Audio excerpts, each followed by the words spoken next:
Hey, and welcome back to another segment here on BAOS Podcast. With me, all the way from Montreal, is Craig Thorn. And I hope I pronounced Montreal correctly. But let me tell you a little bit more about Craig. Craig was born out of a genuine passion for craft beer. BAOS is Canadian born with a worldwide perspective, focused on the beer scenes in North America, Australia, and across the globe. They're a team who travels for the love of craft beer, showcasing the best brews they find and we find and interviewing their creators. They're at a gateway podcast and web series for new drinkers with enough beer nerd talk to satisfy the more experienced folks, along with acting as an exhaustive resource for all members of the craft beer industry. But then I'm also going to have Craig add a little bit more about who he is outside of the BAOS world. So yes, indeed. Without further ado, let's welcome Craig Thorn. Yes, thank you so much. I really appreciate you. This is great to connect. Very cool. My pleasure, Craig. So do you want to add a little bit more to your bio and just kind of give us a quick overview, or we could jump into either the icebreaker and the rapid fire and then come back to that? I can give like a touch more context, I guess. That was the BAOS bio, which is my craft beer podcast. So yes, I'm from Australia, living out here in Canada for almost 12 years.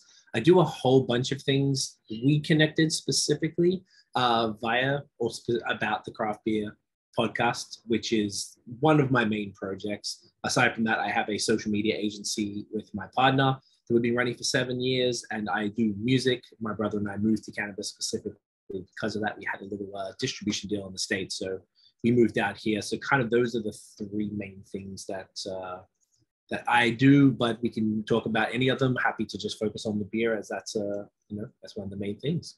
Yeah, absolutely. I kind of wanted to get to know the beer brand, but also know the man behind the beer brand too, so we could kind of weave the two together.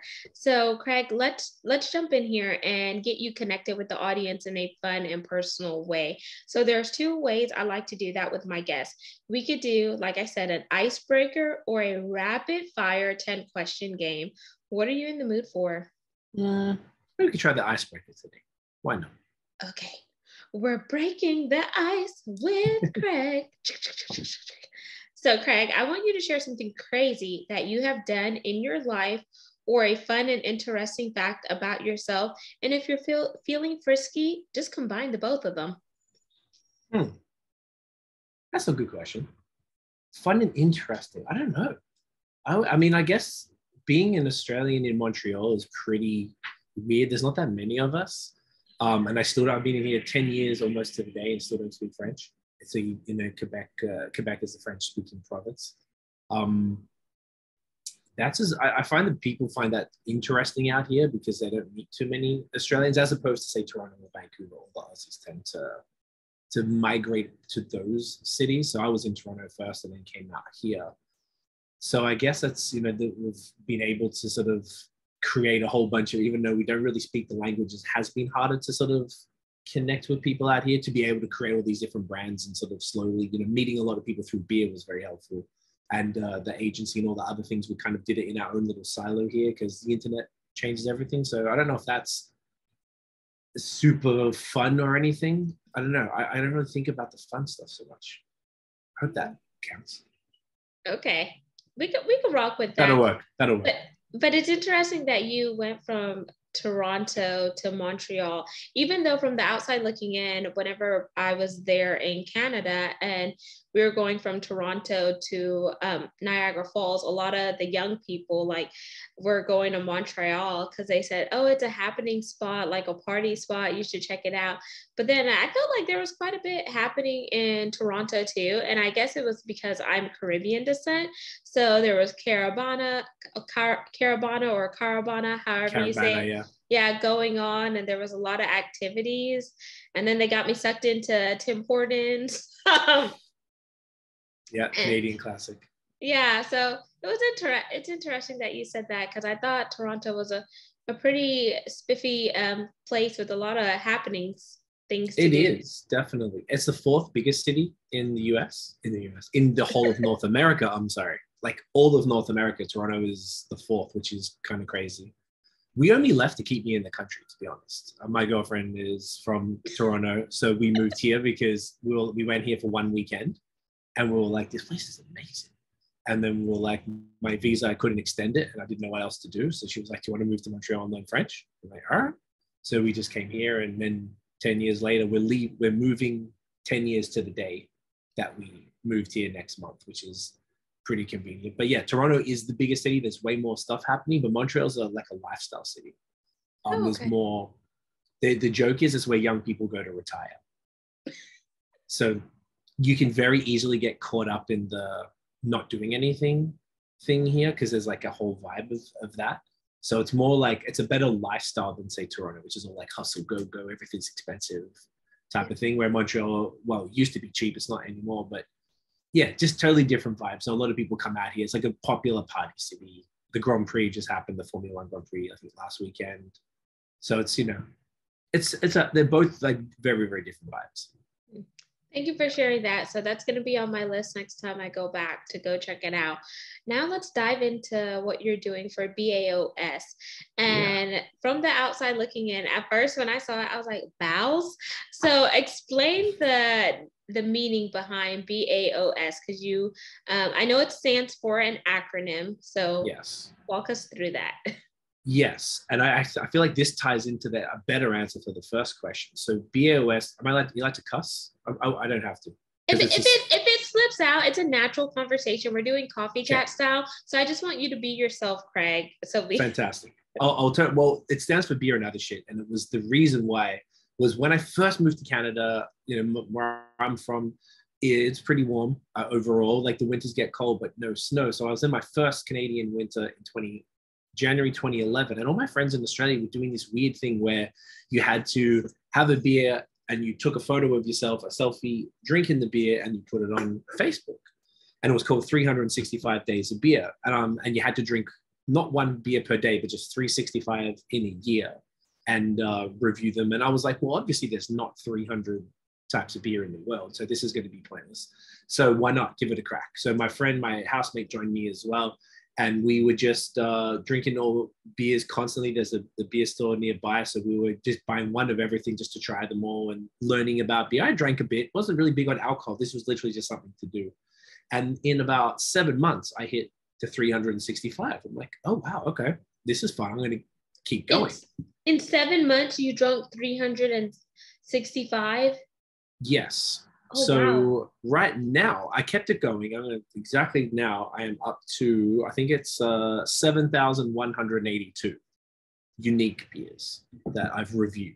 So that, I guess, is the fun fact. That's probably a much better fun fact.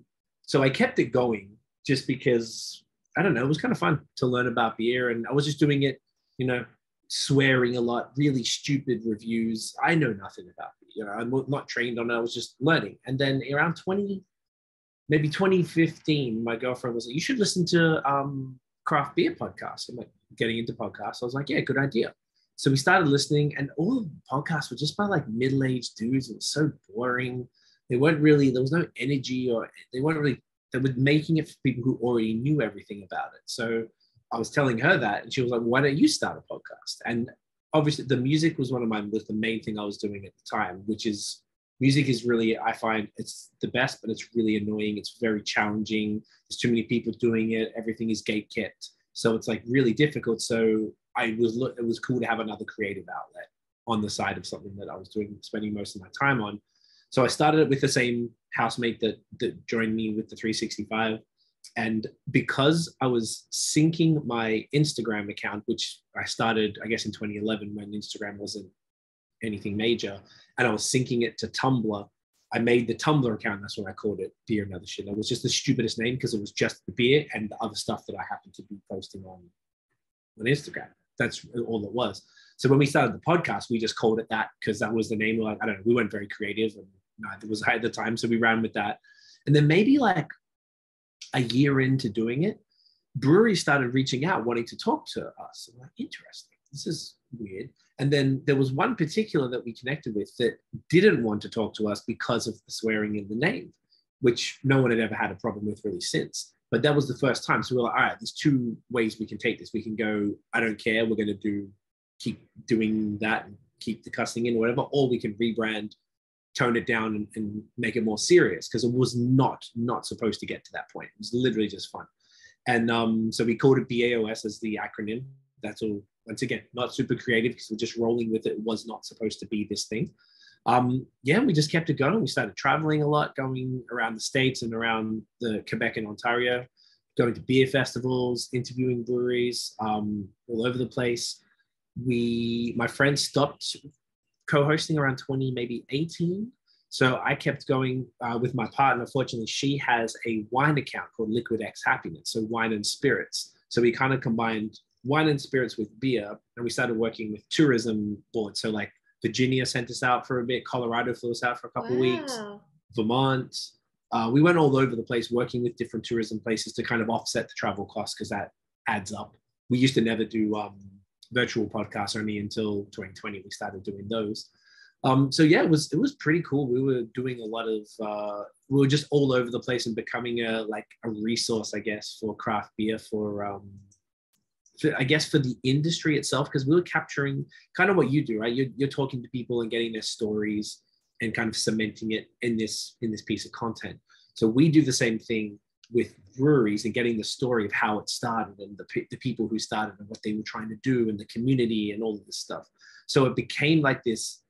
Other brewers were telling me that they were like, man, I've known this guy for like 5 years and we've told you all the stories he never told me. And so I feel like there was some value for the industry. People were learning things and we're having fun conversations. Obviously, we're drinking during it, so they get a bit silly and a bit loose. So it's some fun stuff. And it's been a real great project for us that took up much more of our sort of creative energy and time and everything than we ever anticipated. But it's been really worth it. There's been so many cool friendships and just opportunities that's come out of doing it. That's super cool, just to kind of hear the back end story of what led to it and how you got started, because sometimes people only want to tell you the story of where they are now and not go back to the incubator state. So I know you've listened to a few episodes, so I like to kind of go back to the square one and kind of pull it out and then wrap it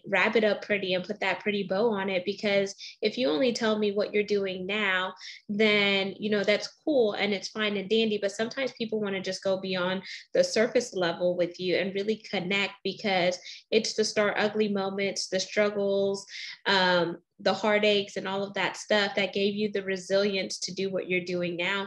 And sometimes, some of your biggest success comes from your greatest failures, because you learned the lessons and you just keep on going. So absolutely. It's funny that you mentioned that there was a brewery that didn't want to talk to you. I think, was it a brewery or a podcast? Whenever you said it's called Beer and Other Shit, I would have just said, oh, well, it's called Beer and Other Stuff. Like, just quickly replace the S and then just keep it moving. But then it kind of does take away that authenticity, but that could have been a workaround. But I do like that y'all use BAOS as a workaround, and you still kept it based on, the original context there. And it's cool to hear that you and your partner have now partnered together and done the wine and spirits along with the beers. And I'm just still blown away that you had 365 beers in 7 months, and then now year to date you've had 7,800, right? 7,182. Okay, so almost 7,200. Well, I'll almost just round up. Yeah, round up. So that is impressive. And it's cool to hear that you're talking to a lot of different breweries. If you're in the Houston, Texas area, or the Woodlands or Spring, check out Fortress Beer Works. They're actually on Instagram. So I knew one of the founders that had started it. Okay. He actually was working in oil and gas when I was working in oil and gas, and we formed a relationship. And he's like, yeah, I'm starting a brewery with some guys. They were doing some stuff in their garage, and they're like, why not start a brewery and make it legit? And I was like, Interesting. So a question that I have for you, have now that you have all this insight and people are coming to you for reviews and etc., have you and your girlfriend thought about like maybe investing in a brewery of your own based on the knowledge and the acumen you've acquired since you've been doing it? Initially, we thought about it. We thought it might have been a cool goal, but it's really like we're seeing the realities of it without being involved in it, as in, and not even an employee of one. And it's so much like it's so capital intensive. Like they're putting up, depending on where you do it, but 1 to 2 million probably to get it started at a reasonable level. The amount of like you could start it as a contract brewery. So like say your friends, right? They could have been, you could pay another brewery to brew your beer on your behalf and use their alcohol producing license. And then they can package it up and then you can distribute it through their network. So it's sort of like a way for existing breweries to fill up empty space. Like if they got tanks that aren't being used, they can contract it out to up and comers to build the brand, which is a good way to sort of do it. But I don't know if I would be game anymore. I feel like it's kind of scary. And in pre 2020, we thought about, I would love to do like a beer bar that also has like an amazing sort of curated beer list, but also a wine bar in the same space and a third wave cafe. So like Tim Hortons it's a complete opposite. It's sort of like, it's called Third Wave, which is sort of the new single origin, fancy coffee, I guess, for people who aren't familiar with it. So yeah, all of them kind of go hand in hand. So that would be kind of cool. I'd rather do that than a brewery, I think, at this point. It's kind of, yeah, I feel like they go pretty deep. I think that's a cool concept because I'm over here visualizing it. I'm also a visionary life coach. I see the wine and spirits, so the ladies, and they could do like maybe wine tasting. Then the guys, especially if you want to do like a couples night out and you want to do something that caters to both, or like whatever your relationship status is, the guys or the partners or whatnot could do the beers and kind of chillax over there. And then with you having like music in your background, you could kind of have some live performances and et cetera, and just curate and set the vibes. And then maybe you could have different people come in and play their different types of music and genres. And then it could kind of be like a cool kickback spot, Yeah. like the best of both worlds. And then of course you have to have some good food, like not just the happy hour bite-sized things, but also give them like something hearty too, like a burger with some fries, not just like these little bitty crudités or appetizers. Because sometimes once you get going drinking, you're like, man, I'm so hungry. And some places, like some breweries, only have like those finger food type things. I was like, man, I want like a big juicy burger with like fully loaded all of that. They don't have that. I agree. I think I've actually asked a lot of them when they don't have that, and they seem to be having a version. They're like, oh, we don't want to get into the restaurant business. We just want to serve beer. And I think that's the separator for the ones that maybe aren't super interested in that. But as a consumer, I agree. I want to go there, and if you get a few beers in, you're like, yeah, let's get some food now. And you've got that option at least. But yeah, I feel you. You should ask more whenever you go on the thing, because I think it would definitely drive up their revenues and their profit. Because if people are consuming alcohol, they need to have some substance to eat. Because then depending on where you're located, like different areas have different rules and regulations for like alcohol consumption. So that could also be a way to reduce some of the risk factors, like mitigate their risk and etc. Yeah, that's a great point. Yeah. It's good idea. So another question for you, because I see all the cans above you. So do you have a favorite craft beer right now? Not really, because they're so like, I'm not sure how familiar maybe you or the audience are, but usually beer is hyper local and often one and done. Mm-hmm. So there might be one beer that comes out that that changed my life, and then I'll never ever be able to get it again. And on top of that, it has a short shelf life. So a lot of styles, like the one that's the most popular across the beer world right now is called a New England IPA. So it's kind of like, are you familiar with that? Not that one, because before I got pregnant, I would just stick, like, I'm not really a beer drinker, but if I did drink beer, if I was going out to like a kickback spot to like hang out with some of my guy friends or girlfriends, I would do a Blue Moon because it's not too dry and it's kind of sweet. And of course, I want to have a fresh orange on it. Or like if I was going to like a bar that had like food or something, I would do either a Bud Light Platinum, and that's pretty much it. Or I do like the sweet kind of beers, and I don't think those are craft beers, like the ones that are kind of like what are they called, like the ales or something, and it's like you could get like apple or something or pineapple, but it's kind of like a mix of beer. Do you know what I'm talking about? But, like not sour beers? Is it like No, it's kind of like sours? sweet. No? Like, yeah. Interesting.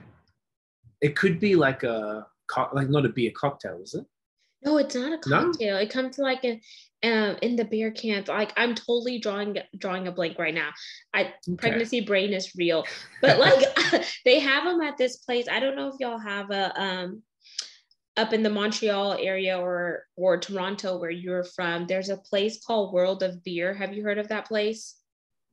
Out here, I've never heard of that. So they have them in the States, and there is a particular type of like, it's a beer, but it's kind of like sweet, and it's so freaking good because I just hate like drinking beer because then, you know, like when you see people who drink beer, like they have the beer bellies kind of. Oh, it messes with your body. It's terrible. It's really hard to keep under control, particularly when you get the higher ABV stuff, like some of the IPAs, you know, 8+%, and they're like 500 calories plus in a can.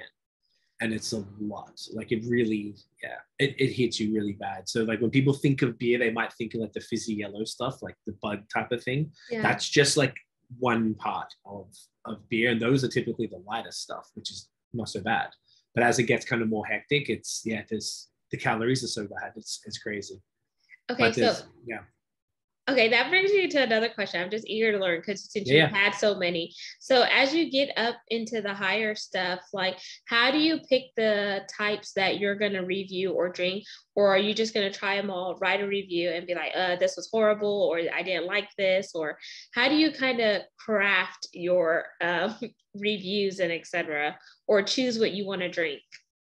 That's a great question. So there's kind of two parts to that. So I've got the BAOS account, which is like the actual podcast account where we promote the podcast and just post beers, typically the breweries send. So when we've been doing this so long that breweries send like PR packages. So they'll just send a bunch of beer that they'll want us to take pictures of. Sometimes I'll just post a picture of all of them, or I'll do a few of them depending on the volume at the time.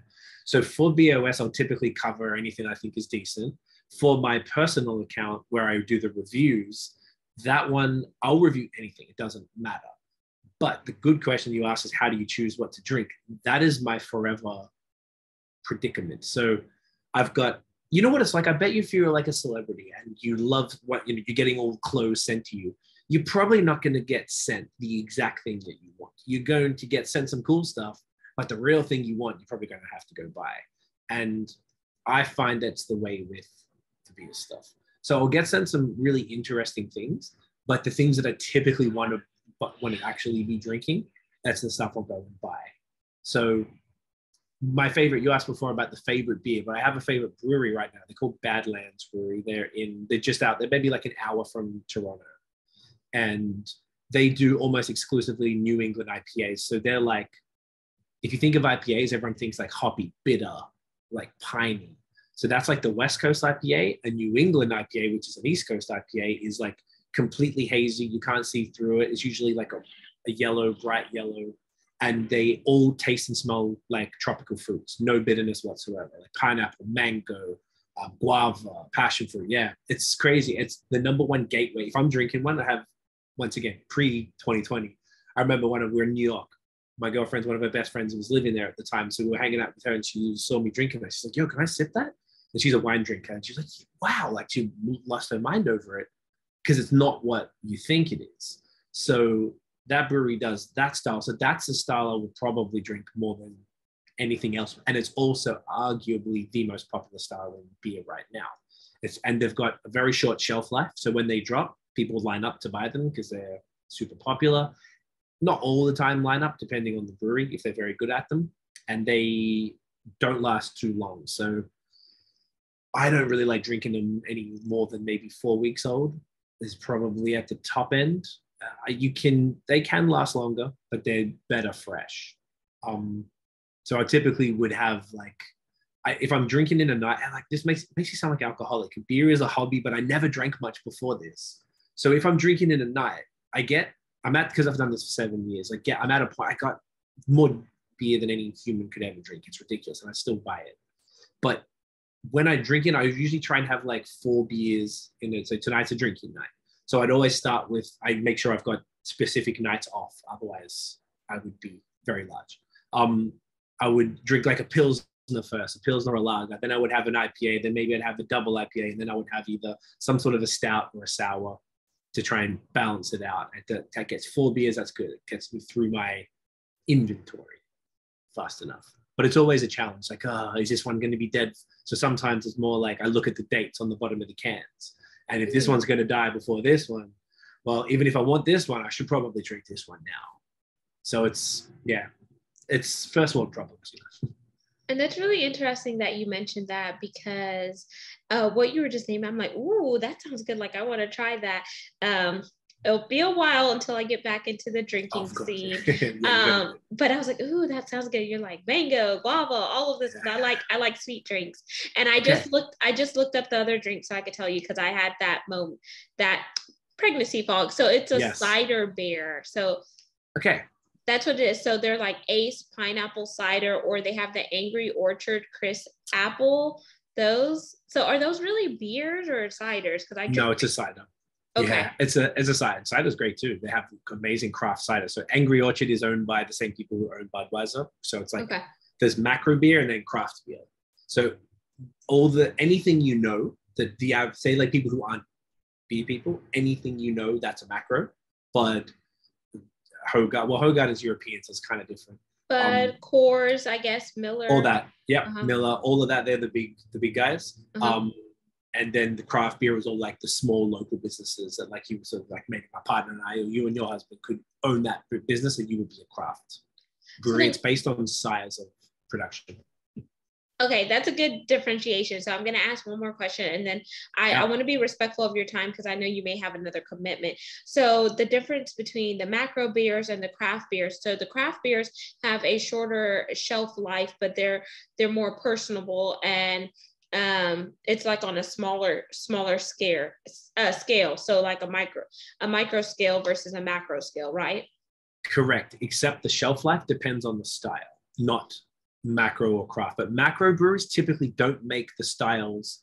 You're not going to find a Budweiser New England IPA. They don't do that stuff, because the way their business model works, they need to do volume, and you can't really do volume in that style. It just doesn't work, at least in the way that they do it. They're all a distribution model.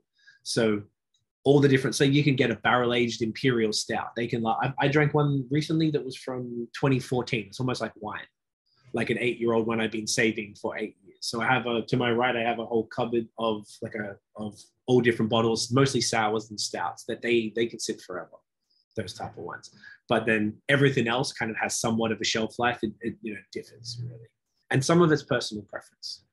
Okay. So for your personal preference here, do you prefer the things with the shorter shelf life or the longer life, or does it just kind of depend on the style and how it's made? I think it depends on kind of the mood. There's kind of right now it's, June, it's summer, stinking hot, we're sweating all the time. I don't really want a 12% syrupy, it's like liquid chocolate, boozy barrel-aged stout. They're amazing, bit difficult to drink in this time. Right now, you'd want something that's a bit lighter in the lower ABV, so you don't get too drunk because you need to hydrate. You have something like a Pilsner, you'd have a fruited sour. I would still be drinking, tonight, I'm definitely going to have some New England IPAs. I like them around 6 to 7% is my money zone. Some people like them a little stronger. I prefer them lighter, so you can drink a bit more rather than have just a couple that are very boozy. But I think there's a beer for kind of every mood, because there's so many different styles. Okay, awesome. Yeah. And then I'm going to throw you an audible here, because I know we covered bits and pieces here, and I kind of want to just tie it up for the audience. So kind of in a quick overview synopsis, is there anything else you want to add to the conversation, Craig, that we have not mentioned or I haven't asked that would add value for those who are interested in learning more about the craft beer scene? Yes, for sure. So two quick things. So one, I would encourage anyone who maybe think they're not into beer, or think beer is one, the fizzy yellow water or the bitter gross thing that maybe they've tried a friend's IPA before. It's not really that. It's actually very, very nuanced, arguably more nuanced than wine, surprisingly. So I would definitely encourage people to explore and go and support their local businesses. Obviously a lot of local businesses have been hurting over the last couple of years, and breweries are one of the ones that sort of got hit pretty hard because they're a hospitality-based business. So I would encourage people to try it for sure. And side thing that as another really kind of wonderful project that came from BAOS was my partner and I teamed up with another brewery up they're near, so Ottawa's the capital city on the Quebec side. So Ottawa's in Ontario. On the Quebec side, there's a city called Gatineau. And there's a brewery there called, it's like Fifth Baron in English, Cinquième Baron. And we partnered up to create a nonprofit called Link Up. And the aim is to diversify the craft beer industry. If you would go to a brewery, you're going to see a bunch of white dudes with beards for the most part, which is not representative of society as a whole. And beer is for everybody. It's a food product, so everybody should be participating in that. But I think there's definitely there's a bit of a gap there. That there's an awareness gap for both people who are drinkers and also for people working in the industry. Maybe people don't know it's a potential career path. So we have a registered nonprofit where we fund people. We've decided on BIPOC, so BIPOC individuals, so anybody really fits under that umbrella. We have a partnership with a company called Cicerone. So a wine sommelier? Yes, I know it based on the movie. There was a sommelier wine movie. Yes.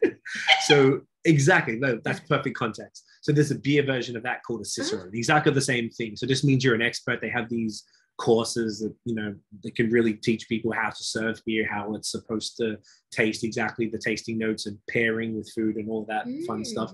So we have a partnership with them. We have scholarships that we give out to people to get them trained up, so then they have a better chance of getting a job in the industry. We're about to launch, hopefully either this year or worst case next year, scholarships with brewing schools, so that they'll have an applicant through our program that will come through, and then we can put them into a brewing school. So basically trying to train people up, whether it's from the front of house or back of house. And then next step from where we're at now is to connect with community groups. So like you mentioned, your Caribbean, my girlfriend her family is from Jamaica. So for example, her mom goes to the Jamaican Association. So we could go to the Jamaican Association and start to be like, hey, can you let people know about we have a job board called The Plug.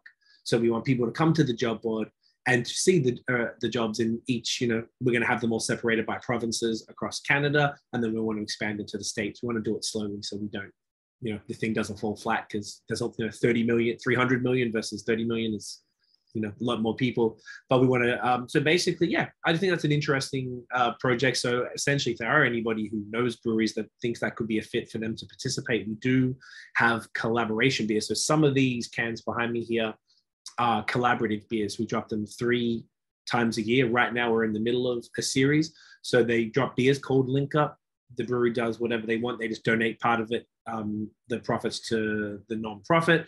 And also the idea is to spread awareness about the fact that people don't think about that there is a diversity issue, because the industry is not going to grow unless everyone gets involved. So that's something else that's been a real what's the word? Satisfying? What's the word? I'm having a blank. But you know what I mean? It's been a real beautiful experience to be able, the amount of people who are really into it and really passionate about it have been, it's been very, very great. We're very proud of that. So it's only been almost a year, but it's moving really nicely. So that's like a nice little side thing that came about. That's amazing. And make sure you send me that link so I can put that in the show notes, Craig, because that just makes me light up. And I can't wait once y'all fully launch and you get up to the point where you're ready to bring it to the States here. So I think a lot of people will definitely benefit from that, because I know here in the States, me and some girlfriends of mine, we did a pub crawl one time, which was for my bachelorette party. So like you're pedaling on a bike and then you get off and go into different bars, and of course you bring your own snacks or whatnot. So it's like a pedal party / pub crawl. And I thought that was really cool because we're not just going to one bar, we're going to multiple bars, and there's something there for every woman to try. Because if beer is not for you, you could get wine or whatnot, and then you're kind of fellowshipping. And it's also a good team building. I've done a few team buildings when I was in oil and gas, because that's predominantly white males, so they like to go to happy hours and some breweries and stuff. And sometimes you just got to get in where you fit in, but don't lose a sense of who you are. So I love that y'all are really catering to the BIPOC, because you don't necessarily see that in the face, so forward facing. So kudos to you there. Yes. And we're going to jump into the call to action. I know you have some merchandise and some swag, and I want to see what's your other call to action for the audience once they hear this conversation. For sure. Just to show, I mean, we have these are my personal items, so they're not as crisp, but yeah, we have a merch store. It's everything is on BAOSpodcast.com. So everything is there. So there's like a whole bunch of stuff. There's hats, we've got some t-shirts, we have a little design. Get it in you is like our little slogan. It's like an Australian thing that just means like when you cheers, like get it, like drink it. So we say that, and we actually trademarked it because it's become like my stupid thing to say all the time. So just little teas and stuff. And these are just a couple. We have a friend actually based in Phoenix, Arizona, who did all our designs. He did our logo, and he designed up a whole bunch of merch. So we have some fun stuff like coffee mugs up there, all sorts of a bunch of different designs on the merch store, but links on the website. So BAOSpodcast.com. It's at BAOS Podcast everywhere, on every social media, on YouTube. We drop podcasts every Wednesday. We've got a whole bunch of videos on YouTube, which we're very big on. And we're on TikTok now for the kids, the overage kids, but the kids nonetheless. And also LinkUp is at LinkUp Beer. LinkUp Beer everywhere on social, and also linkupbeer.org. And if you are a applicant, I mean, even if you are in the States, we still encourage you to apply, because once we start to get partner breweries in your region, we already have you in our system there.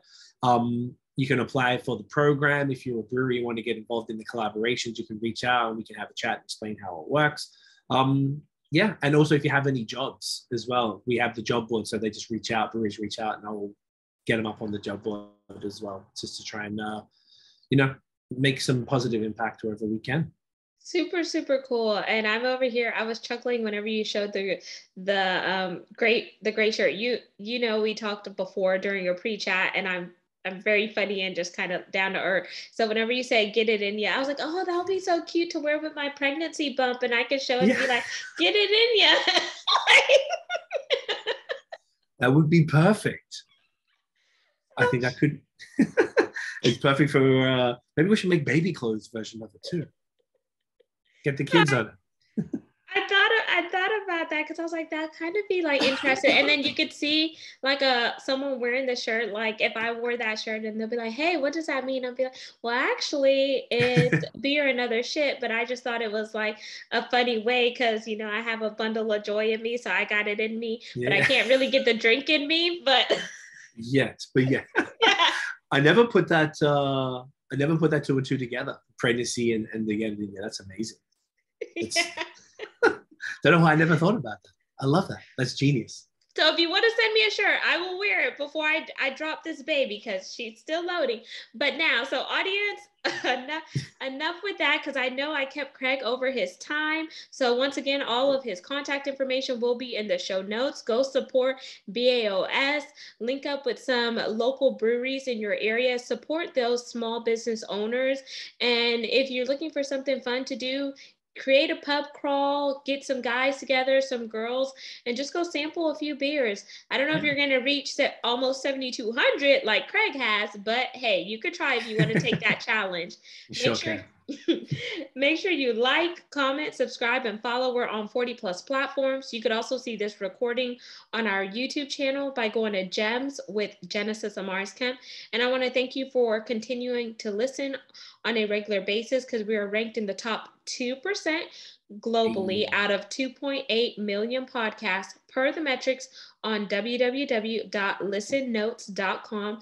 And we are looking for brand sponsors who want to have their business heard globally in the top 2%. So why not collaborate? Collaboration is not the new competition. It's the new way of creating synergies. So until the next episode, next segment, peace, love, and lots of blessings. Have yourself an amazing one.